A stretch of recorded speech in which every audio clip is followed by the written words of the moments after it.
ஆண்டவராகிய இயேசு கிறிஸ்துவின் நாமத்திற்கு மகிமை உண்டாவதாக. இந்த நல்ல நாளிலே உங்கள் யாவரையும் நான் வாழ்த்துகிறேன். இந்த நாளின் தியானத்திற்கு என்று தெரிந்து கொள்ளப்பட்ட வேத பகுதி லூக்கா சுவிசேஷம் 17ஆம் அதிகாரம் 5ஆம் வசனம். Look chapter 17 verse 5. அப்பொழுது அப்போஸ்தலர் கர்த்தரை நோக்கி, எங்கள் விசுவாசத்தை வர்த்திக்க பண்ண வேண்டும் என்றார்கள். ஆமென். And the apostles said to the Lord, increase our faith. And the apostles said to the Lord, increase our faith. அப்போஸ்தலர்கள் இயேசு கிறிஸ்துவை பார்த்து, எங்கள் விசுவாசத்தை வர்த்திக்க பண்ண வேண்டும் என்று இங்கே கேட்குறாங்க. எத்தனையோ சூழ்நிலையில் இயேசுவானவர் சீஷர்களை பார்த்து கடிந்து கொண்டிருக்கிறார். அற்ப விசுவாசிகளே, விசுவாசம் இல்லாத மாறுபாடான சந்ததியே என்றெல்லாம் நிறைய சூழ்நிலையில் கடிந்து கொண்டிருக்கிறார். ஆனால் அப்பொழுதெல்லாம் இந்த சீஷர்கள் எங்கள் விசுவாசத்தை வர்த்திக்க பண்ணுங்க, இன்க்ரீஸ் அவர் ஃபெய்த்துன்னு கேட்கல. எந்த சூழ்நிலையில் கேட்குறாங்க என்று நான் பார்க்கும்போது லூக்கா சுவிசேஷம் இதே 17ஆம் அதிகாரத்தில் 3ஆம் 4ஆம் வசனத்தை நான் வாசிக்கிறேன். Look chapter 17 verses 3 and 4. உங்களை குறித்து எச்சரிக்கையாயிருங்கள். உன் சகோதரன் உனக்கு விரோதமாய் குற்றம் செய்தால் அவனை கடிந்து கொள். அவன் மனஸ்தாபப்பட்டால் அவனுக்கு மன்னிப்பாயாக. அவன் ஒரு நாளில் 7 தரம் உனக்கு விரோதமாய் குற்றம் செய்து 7 தரமும் உன்னிடத்தில் வந்து நான் மனஸ்தாபப்படுகிறேன் என்று சொன்னால் அவனுக்கு மன்னிப்பாயாக என்றார்.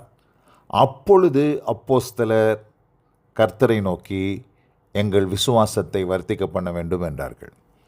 எந்த சூழ்நிலையில்? ஒரு சகோதரன் உங்களுக்கு விரோதமாக குற்றம் செய்து அவனை கடிந்து கொண்டு போது அவன் மனஸ்தாபப்பட்டு உங்களிடத்திலிருந்து மன்னிப்பு கேட்டால் நீங்கள் மன்னிக்கணும். எத்தனை தடவை?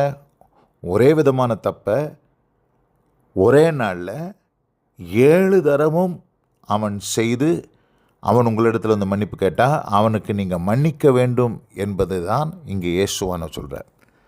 அப்படி சொன்ன உடனே இங்கே அப்போஸ்தலருக்கு சொல்கிறாங்க, அப்படி செய்ய எங்களால் முடியாது. எங்களுக்கு அந்தளவுக்கு விசுவாசம் இல்லை. எங்களுக்கு அற்புதங்களை பெற்றுக்கொள்ள விசுவாசம் இருக்குது, அதிசயங்களை பார்ப்பதற்கான விசுவாசம் இருக்குது, எல்லாத்துக்கும் விசுவாசம் இருக்குது. ஆனால் மன்னிக்கிறதுக்கு எங்களுக்கு விசுவாசம் இல்லைன்றாங்க. அப்போ மன்னிப்புக்கு என்ன தேவை? விசுவாசம் தேவை. இன்றைக்கி விசுவாசிகள் என்று சொல்லிக் கொள்ளுகிற அநேகர் மன்னிக்க முடியல.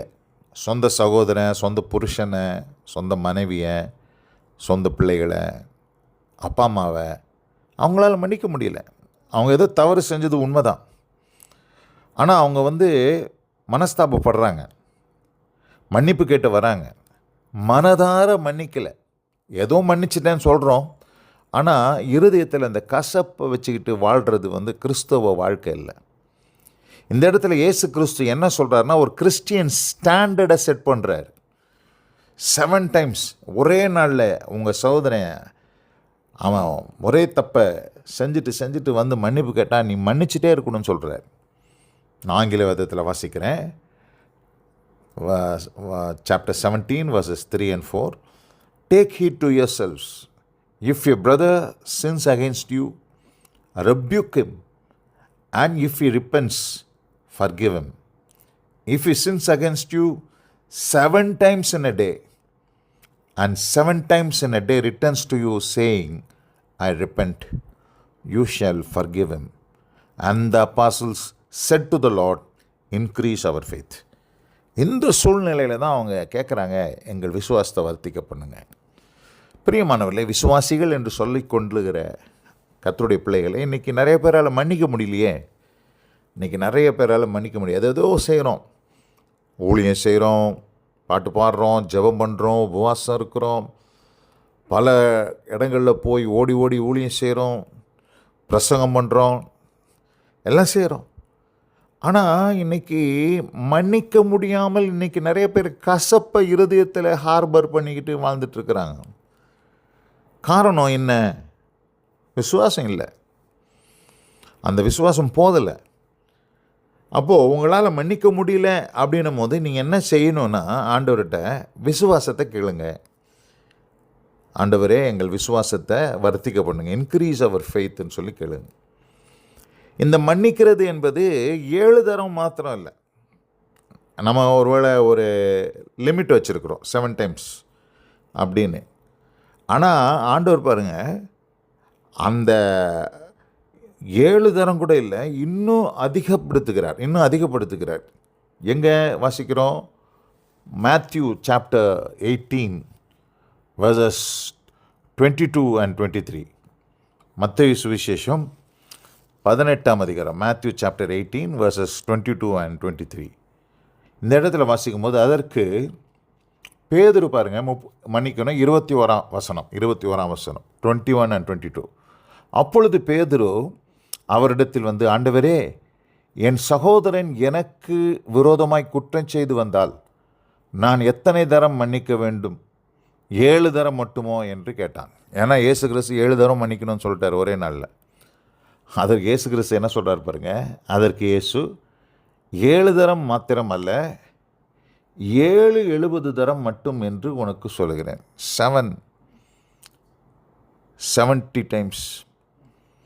நான் ஆங்கிலத்தில் வாசிக்கிறேன். And then Peter came to him and said, Lord, how often shall my brother sin against me, and I forgive him up to 7 times? Jesus said to him, I do not say to you up to 7 times, but up to 70 times 7. அதாவது 490 times. அது பார்த்திங்கன்னா, அது என்ன சொல்ல வர்றாருன்னா, 490 தடவைன்னு சொல்ல வரல, அளவே இல்லை. நீ மன்னிக்கிறதுக்கு ஒரு எல்லையே இல்லை, நீ மன்னிச்சுக்கிட்டே இருக்கணும் தான் சொல்ல வர்றார். அப்போ நமக்கு என்ன தேவை? இதுக்கு நமக்கு தேவை விசுவாசம், கிருபை. அப்போ இது இருந்தால்தான் நம்மளால் மன்னிக்க முடியும். இந்த அருமையான இந்த நல்ல நாளில் கூட இந்த வசனத்தை கேட்ட கர்த்தருடைய பிள்ளைகளே, ஆண்டவர் நம்முடைய விசுவாசத்தை வர்த்திக்க செய்து மன்னிக்கத்தக்கதான இருதயத்தை தந்தருளி, கர்த்தராகிய இயேசு கிறிஸ்து நமக்கு மன்னித்தது போல நாமும் ஒருவரை ஒருவர் மன்னித்து கசப்பான காரியங்களை நம்முடைய இருதயத்திலிருந்து எடுத்து போட்டு, பரலோகத்தில் இருக்கிற பிதா பூரண சர்க்குணராய் இருக்கிறது போல நாமும் பூரண சர்க்குணராய் இருந்து நம்முடைய கடனாளிகளுக்கு நாம் மன்னிக்கிறது போல தேவன் நம்மை மன்னிக்கிறார் அல்லவா, அதுபோல நாம் எல்லாரையும் மன்னித்து விட ஆண்டவர் நமக்கு கிருபை செய்வாராக. வசனம் கேட்ட பிள்ளைகள் ஒவ்வொருவரையும் தேவன் தாமே ஆசீர்வதித்து காப்பாராக. God bless you all. ஆமென், ஆமென். நாம் ஜெபிப்போம். எங்கள் அதிகமாய் நேசிக்கிறதான எங்கள் அன்பின் பரலோக பிதாவே, அப்பொழுது அப்போஸ்தலர் கர்த்தரை நோக்கி எங்கள் விசுவாசத்தை வர்த்திக்க பண்ண வேண்டும் என்று சொன்னார்கள்.